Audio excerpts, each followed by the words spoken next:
Hi everyone, स्वागत है आपका अपने YouTube चैनल क्रेजी पॉलिटेक्निक पे।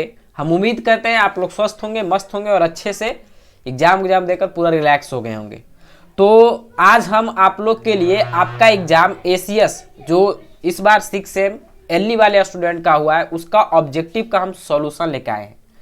देर आए हैं पर दुरुस्त आए हैं, मतलब कम लेट बट कम राइट। देरी से आए हैं लेकिन एकदम सटीक और बेहतरीन दम आंसर लेकर आए हैं, जिससे कि आप मिलाकर आप संतुष्ट हो सकते हैं कि आपका कितना ऑब्जेक्टिव सही है। तो चलिए सेशन को हम लोग शुरू करते हैं और जानते हैं कि कैसा क्वेश्चन था और क्या उसका आंसर होना चाहिए था। क्वेश्चन हमने देखा है, क्वेश्चन ये नहीं कह सकते हैं कि क्वेश्चन बहुत ही टफ था, क्वेश्चन मॉडरेट था। जो अच्छे से हमारे लेक्चर को फॉलो किए होंगे उनका 17 से 18 ऑब्जेक्टिव तो ऑलमोस्ट सही होना ही था, क्योंकि सिर्फ एक और दो ऑब्जेक्टिव ऐसा था जो कि आपसे नहीं बन सकता था, बाकी सारे के सारे ऑब्जेक्टिव आपसे बनने लायक थे।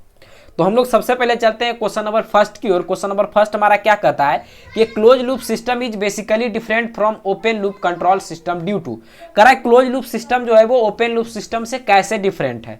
तो क्या देखे थे उसका स्ट्रक्चर में ही हम लोग देखे थे कि क्लोज लूप में हमारा फीडबैक होता है और हमारा ओपन लूप में फीडबैक नहीं होता है। तो ऑप्शन में देखिए कहीं पर फीडबैक है तो हमारा राइट आंसर हो जाएगा ऑप्शन नंबर ए, क्योंकि हमारा क्लोज लूप में फीडबैक होता है और इसमें हमारा ओपन लूप में फीडबैक नहीं होता है।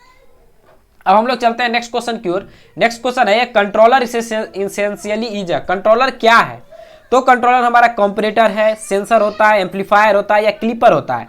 तो कंट्रोलर जो हमारा होता है वो कंपैरेटर होता है। क्या होता है? कंपैरेटर होता है।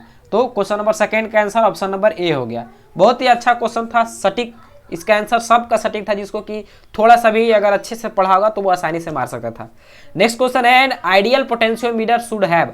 आइडियल पोटेंशियोमीटर के पास क्या होता है? तो उसका हमारा इनफाइनाइट रिजोल्यूशन होता है। ऑप्शन नंबर हमारा बी इसका राइट आंसर है। ऑप्शन नंबर बी इसका राइट है, तो इसका राइट आंसर हो गया option number B. Next question हमारा क्वेश्चन नंबर 4 क्या कहता है कि transfer function of a system is defined as the ratio of output to the input. ये बताए भी थे, ये डायरेक्टली हमारा नोट्स अगर देखिएगा तो डायरेक्टली ये लिखा हुआ है लाप्लास ट्रांसफॉर्म जब हम पढ़ा रहे थे तो वहाँ पे। तो इसका राइट आंसर हो गया ऑप्शन नंबर सी। क्या है? Transfer function of a system is defined as the ratio of output to input in Laplace transform. ये आप लोग देखे थे। अब हम लोग चलते हैं क्वेश्चन नंबर 5 की ओर। क्या कर रहा है कि all roots of characteristic equation lie in left half of the S plane. ये बताए भी थे, कुछ इस तरीके से हमारा बना हुआ था और बताए थे इधर जितना भी पॉइंट लाई करेगा वो हमारा स्टेबल का होगा और इधर जो भी होगा वो अनस्टेबल, या फिर अगर बीच में होता है तो मार्जिनली स्टेबल और इधर होगा तो अनस्टेबल होगा। ठीक है, तो वही कह रहा है कि लेफ्ट हाफ में है तो लेफ्ट हाफ हमारा जो है वो हमारा स्टेबल को शो करता है। तो ऑप्शन ए इसका राइट आंसर हो गया।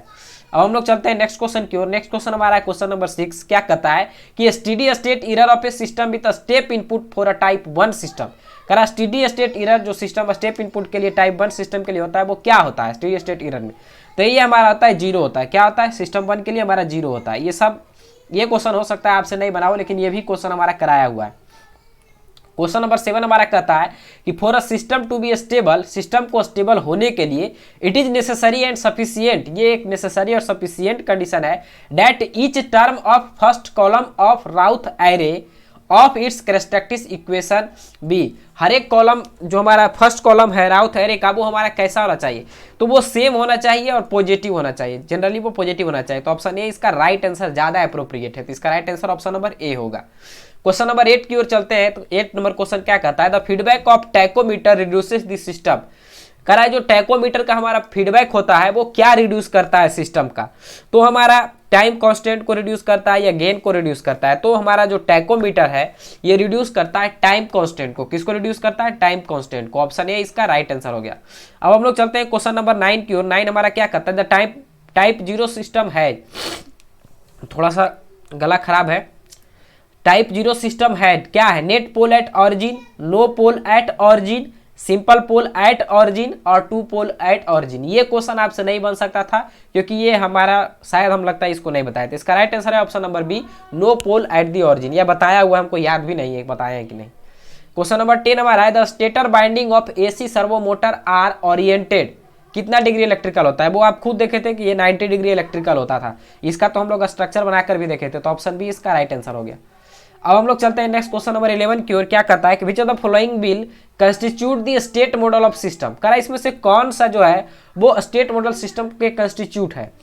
स्टेट इक्वेशन, या फिर हमारा आउटपुट इक्वेशन, या बोथ स्टेट और आउटपुट इक्वेशन, या नन ऑफ दी अबव। तो ये हमारा होता है आउटपुट इक्वेशन। क्या होता है? Output equation. Option number B इसका राइट आंसर है।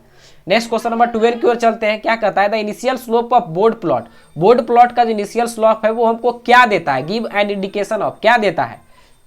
स्टेट इक्वेशन देता है, गेन मार्जिन देता है, टाइप ऑफ सिस्टम देता है, या नन ऑफ दीज देता है।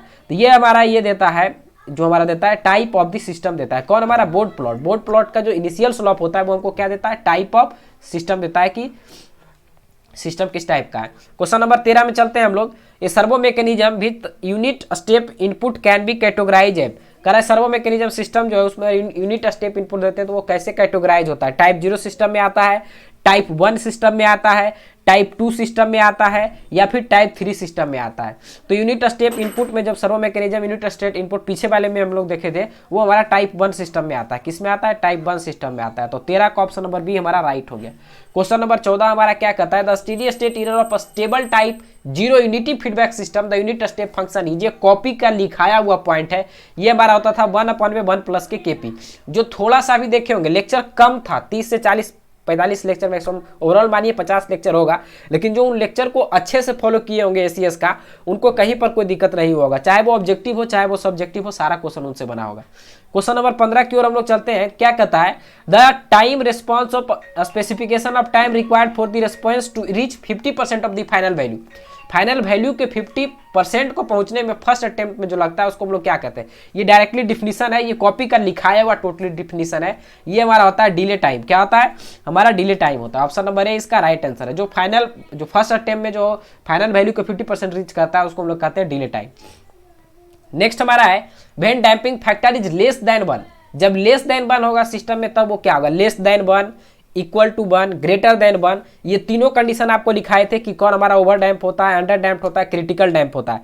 तो हमारा यहाँ पर क्वेश्चन नंबर 16 में क्या कहता है कि लेस देन 1 है, तो ये हमारा क्या होगा? तो ये हमारा अंडर डैम्प। लेस देन 1 हमारा होगा तो अंडर डैम्प, ज्यादा होगा मतलब ग्रेटर देन 1 होगा तो ओवर डैम्प, और एक हमारा फिर होता है क्रिटिकली डैम्प। तो ऑप्शन सी इसका राइट आंसर हो गया। लेस देन 1 मतलब अंडर डैम्प। क्वेश्चन नंबर 17 हमारा क्या कहता है कि introduction of feedback reduces the effect of. जो हमारा फीडबैक क्या कर रहा है कि इंट्रोडक्शन ऑफ फीडबैक को जो हम लोग इंट्रोड्यूस करते हैं वो कौन सा इफेक्ट को कम करता है? नॉइज सिग्नल को, डिस्टर्बेंस को, या फिर एरर सिग्नल को? तो वो हमारा नॉइज और डिस्टर्बेंस दोनों को कम करता है। तो इसका राइट आंसर हो गया ऑप्शन नंबर डी। ये डी में यहाँ पर ऑप्शन आपको नहीं दिख रहा होगा, यहाँ पर है noise signal and disturbance both. तो ये हमारा राइट आंसर हो गया ऑप्शन नंबर डी। अब हम लोग चलते हैं क्वेश्चन नंबर 18 की ओर। ये क्या कहता है? The steady state error is the difference of input and output of T when T is infinity. Option number B इसका राइट आंसर होगा। Option number B. ये तो आप खुद बना सकते थे, इसमें कुछ था नहीं। करा स्टेडी स्टेट एरर जो हमारा होता है वो डिफरेंस है इनपुट और आउटपुट का। जब हमारा टी जो हम लेते हैं, टी का अप्रोच जो लेते हैं वो इन्फिनिटी लेते हैं। तो ऑप्शन बी इसका राइट आंसर हो गया। नेक्स्ट क्वेश्चन नंबर हमारा 19 क्या है? ये तो डायरेक्टली फार्मूला है। ये आप लोग को लिखाया हुआ था, एक टेबल में बनाकर लिखा दिए थे पूरा फार्मूला, और फार्मूला सब्जेक्टिव में क्वेश्चन आपको देखने को मिला ही नहीं। तो क्या कहता है कि लाप्लास ट्रांसफॉर्म ऑफ e⁻at। ऊपर में -at है तो इतना तो तय है कि माइनस वाला टर्म नहीं होगा, तो कौन सा टर्म होगा? प्लस वाला टर्म होगा। तो इसका राइट आंसर हमारा हो जाएगा 19 का, वो हमारा हो जाएगा फर्स्ट 19 का ए, 1 में s प्लस के ए। अब हम लोग चलते हैं question number 20। Root locus is use to calculate. Root locus का हम लोग उपयोग करते हैं कैलकुलेट करने के लिए। क्या? तो रूट लोकस का हम लोग उपयोग करते हैं कैलकुलेट करने के लिए रिलेटिव स्टेबिलिटी। ये क्वेश्चन प्रीवियस ईयर का है, ये रिपीटेड क्वेश्चन वैसे प्रीवियस ईयर का इसमें भी था, लेकिन हम पूरा बता नहीं पाए कि कौन कौन सा था, लेकिन प्रीवियस ईयर का भी क्वेश्चन इसमें था। तो ये आप लोग कमेंट करके बताइए कि आप लोग का ऑब्जेक्टिव कितना सही गया है। अपना जो मार्क्स जितना आया है वो आप कमेंट करके बताइएगा। साथ ही साथ अपने सेहत का भी ख्याल रखिएगा। देखिए इतना बड़ा शरीर था और छोटा सा मच्छर 15 दिन के लिए बेड रेस्ट करवा दिया है, तो अभी भी उतना अच्छा नहीं है सेहत, लेकिन फिर भी हम धीरे धीरे कोशिश करेंगे कि आपको हम लेक्चर को प्रोवाइड कर दें जो भी हमारा आंसर का है। लेकिन अभी एक दिन में एक ही लेक्चर आप लोग के लिए आएगा, क्योंकि 4th सेम का भी सिलेबस थोड़ा अब उसमें 2 यूनिट बचा हुआ है तो उसको भी पढ़ाना है। तो पहले उन लोग का ख़त्म कर देते हैं, क्योंकि उन लोग का 4 तारीख से एग्जाम है। तो हम कोशिश करेंगे कि फिर भी कि आपको 2 से 3 दिन में आपको पूरा जो है ऑब्जेक्टिव का सेशन वो हम प्रोवाइड कर दें, ताकि आप लोग मिला लें और संतुष्ट भी हो जाएं कि कितना ऑब्जेक्टिव में आपका आ रहा है, क्योंकि ऑब्जेक्टिव से ही मेनली आपका जो है वो ऑब्जेक्टिव जिसका अच्छा होता है 15-16 ऑब्जेक्टिव जिसका अप्रॉक्स में सही होता है, 15 प्लस जो भी ऑब्जेक्टिव सही कर लेते हैं उनका कॉपी अच्छा चेक होता है और नंबर उनको कुछ बेहतर मिलता है, जिसका ऑब्जेक्टिव थोड़ा कम होता है उसके कंपेरिजन में। लेकिन हर एक केस में ऐसा नहीं होता है, लेकिन 90% केस में ये होता है कि अगर आपको ऑब्जेक्टिव में ज़्यादा नंबर आ रहा है तो सब्जेक्टिव में भी नंबर आपको अच्छा खासा मिल जाता है। हम उम्मीद करते हैं कि आप लोग को कहीं पर कोई दिक्कत नहीं हुआ होगा, अच्छे से आप लोग मिला लिए होंगे और कमेंट भी कर दिए होंगे। तो मिलते हैं नेक्स्ट सेशन में एक नए कंटेंट के साथ, एक नए जोश के साथ। तब तक के लिए जय हिंद।